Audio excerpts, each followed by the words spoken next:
NEET প্রশ্ন ফাঁস কাণ্ডে দেশের রাজধানীর আঁচ এসে পড়ে গতকাল ধর্মতলায় ধুন্ধুমারের ঘটনা ঘটে, আর তা নিয়েই বিধানসভায় কড়া অবস্থান মুখ্যমন্ত্রী শুভেন্দু অধিকারীর।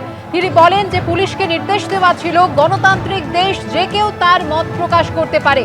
সরকারের নির্দেশ ছিল নিয়ন্ত্রণের বাইরে না গেলে কোনো রকম বলপ্রয়োগ না করতে না।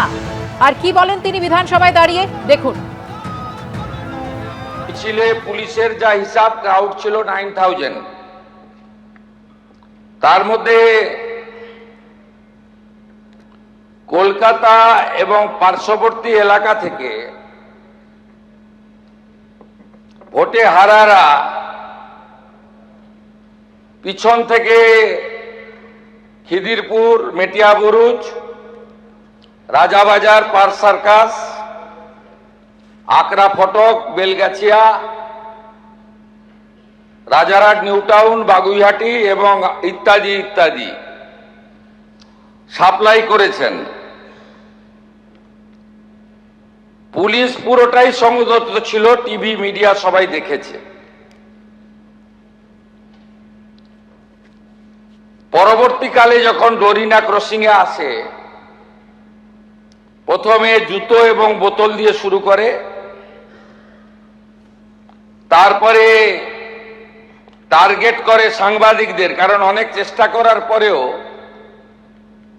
পুলিশ ওদের পাতা ফাঁদে পা দেয়নি। আমাদের নির্দেশও তাই ছিল। ওরা চেয়েছিল পুলিশ লাঠি চালাক, গ্যাস ফাটাক, বলপ্রয়োগ করুক, এবং তারপরে নাটকটা একটু জোরদার চলুক।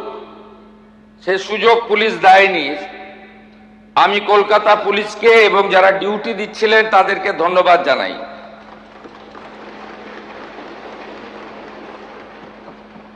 অল্প বিস্তর আহত হয়ে মেডিকেল নেননি, চলে গেছেন এমন সাংবাদিক অনেক বন্ধু থাকতে পারেন।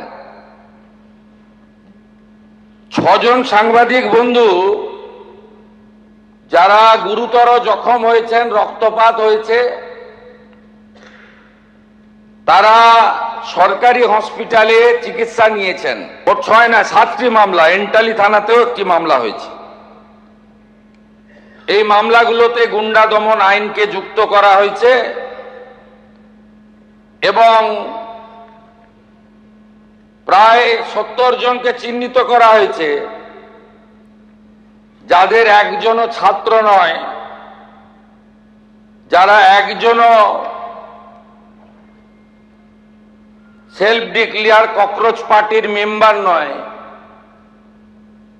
যারা একজনও নিট সংক্রান্ত আন্দোলনকারীদের অংশ নয়। বিধানসভায় দাঁড়িয়ে মুখ্যমন্ত্রী শুভেন্দু অধিকারী এও বলেন যে ধর্মতলা কাণ্ডে দায়ের যে মামলাগুলি, সেগুলি গুন্ডা দমন আইন প্রয়োগ করে করা হয়েছে। হেয়ার স্ট্রিট থানা ও এন্টালিতে 7টি মামলা দায়ের হয়েছে। আর এই মুহূর্তে সরাসরি নজর রাখবো বিধানসভায়। The report of the CAG on public sector undertakings for the year ended March 2023. আপনারা দেখছেন কতটা করা হয়নি, আমাদের করতে হচ্ছে এখন। 14 নম্বর, Honorable Speaker sir, I beg to lay the report of the CAG for the period ended March 2023 of the CAG. Honorable Speaker sir, I beg to lay the report of the CAG for the period ended 31st March 23, report 6 of 2025 of the CAG. 16 number, I beg to lay the report of the CAG and Auditor General for the performance ended March 2023. 17, I beg to lay the finance accounts in 2 volumes for the year ended 2023. 18, I beg to lay the appropriation accounts for the year ended March 2023 of the CAG. 19, I beg to lay the report of the Controller and Auditor General on state finances for the year 2024. 20, the report of the Controller and Auditor General for the period ended March 31st, 2024. আপনারা দেখছিলেন বিধানসভার অধিবেশনে CAG report পেশ করছেন রাজ্যের অর্থমন্ত্রী। এই সংক্রান্ত খবরে অবশ্যই আমরা নজর রাখব। তবে যেমনটা এর আগে মুখ্যমন্ত্রী শুভেন্দু অধিকারী বিধানসভায় দাঁড়িয়ে ধর্মতলা কাণ্ডের প্রসঙ্গ তোলেন এবং বলেন যে ধর্মতলা কাণ্ডে যে মামলাগুলি দায়ের হয়েছে তা গুন্ডা দমন আইন প্রয়োগ করে করা হয়েছে। হেয়ার স্ট্রিট থানা ও এন্টালিতে 7টি মামলা দায়ের হয়েছে। 70 জনকে চিহ্নিত করা হয়েছে, তাদের কেউই ছাত্র নয়। রাজাবাগানের আফরোজ, খিদিরপুরের নাহিদ, মোমিনপুরের তানভীর ইকবালকে চিহ্নিত করা হয়েছে।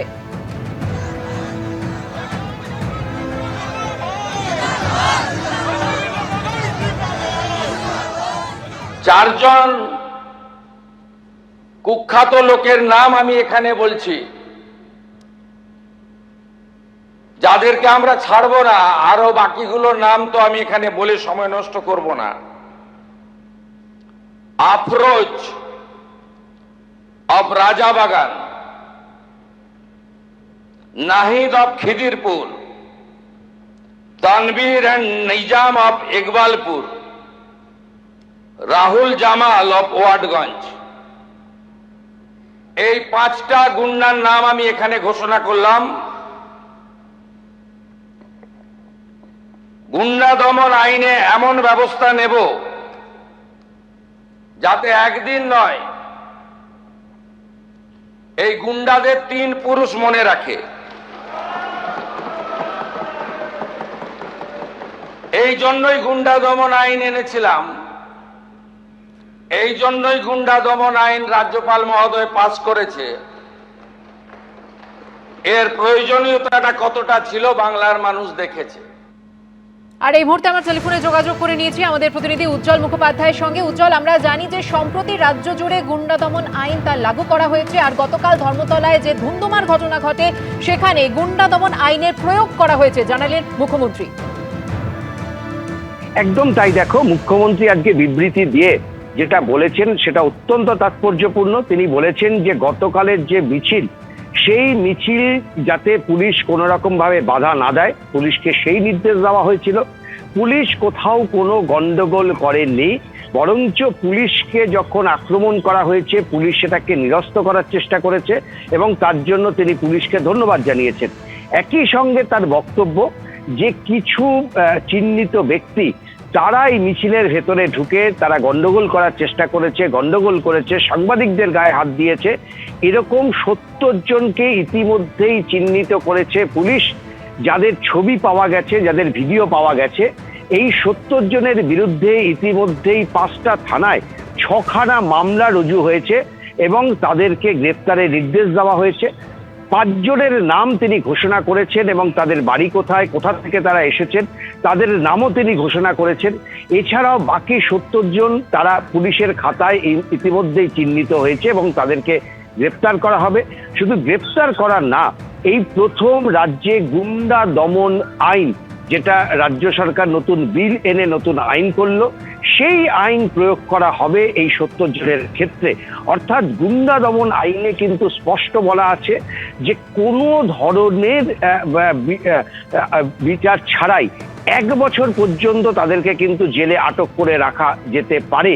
এই আইনে প্রভিশনে বলা হয়েছে যে পুলিশ যদি মনে করে যে এদের দ্বারা ভবিষ্যতেও আরো বেশ কিছু ঘটনা ঘটতে পারে, তাহলে তাদেরকে কিন্তু আটক করে রাখা যাবে। 1 বছর কার্যত তারা কোনো আদালতে যাওয়ার সুযোগ পাবেন না। মুখ্যমন্ত্রী ভেতরে বলেছেন এবং যাওয়ার সময় আমাদেরকে জানালেন যে এই 70 জনকে তারা চিহ্নিত করেছেন গতকাল রাতেই এবং তাদের বিরুদ্ধে কিন্তু কঠোরতম ব্যবস্থা গ্রহণ করা হবে।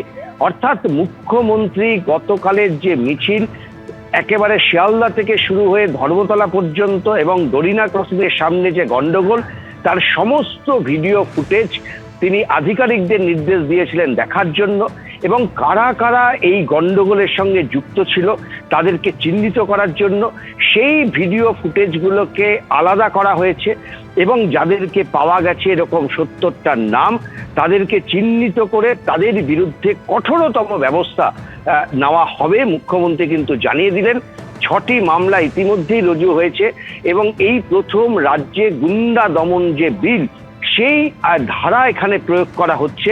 অর্থাৎ 1 বছর পর্যন্ত যাদের গ্রেপ্তার করা হবে, যে 70 জনকে চিহ্নিত করা হয়েছে তাদের বিরুদ্ধে মামলা হয়েছে, তাদেরকে গ্রেপ্তার করা হলে 1 বছর পর্যন্ত কিন্তু তারা বেরোতে পারবেন না।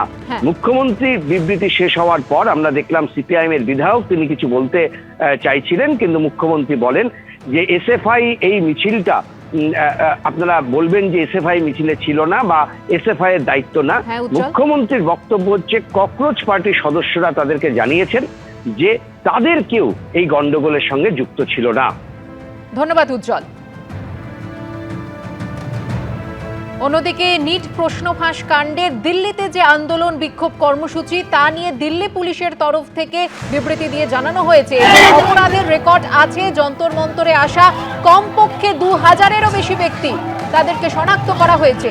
যন্তর মন্তরে আসা সমাজ বিরোধী ও সন্দেহভাজন ব্যক্তিদের চিহ্নিত করা হয়েছে। ফেশিয়াল রেকগনিশন সিস্টেম বা এফআরএস ক্যামেরার মাধ্যমে চলছে চিহ্নিতকরণের কাজ। বিক্ষোভ কাণ্ডে এখনো পর্যন্ত মোট 15টি এফআইআর দায়ের করা হয়েছে জানিয়েছে দিল্লি পুলিশ। নিটের প্রশ্ন ফাঁসের প্রতিবাদে ও ধর্মেন্দ্র প্রধানের ইস্তফার দাবিতে দিল্লির যন্তর মন্তরে চলছে লাগাতার আন্দোলন। পুলিশ সূত্রে দাবি সারা দেশ থেকে কমপক্ষে 10,000 মানুষ এসে জড়ো হয়েছেন সেখানে।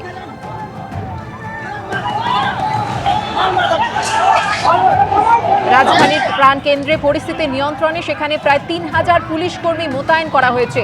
দিল্লি পুলিশ সূত্রে দাবি করা হয়েছে এখনো পর্যন্ত সিজেপির আন্দোলনে আহত হয়েছেন অন্তত 130 জন পুলিশ কর্মী। গন্ডগোলে অন্তত 65 জন পড়ুয়া আহত হয়েছেন বলে দাবি পুলিশের।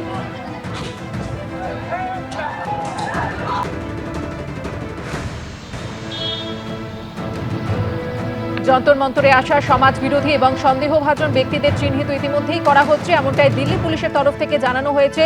তারা জানিয়ে দিয়েছে যে অপরাধের রেকর্ড আছে, যন্তর মন্তরে আসা কমপক্ষে 2000-এরও বেশি ব্যক্তিকে শনাক্ত করেছে তারা। ফেশিয়াল রেকগনিশন সিস্টেম বা এফআরএস ক্যামেরার মাধ্যমে এই কাজ চলছে।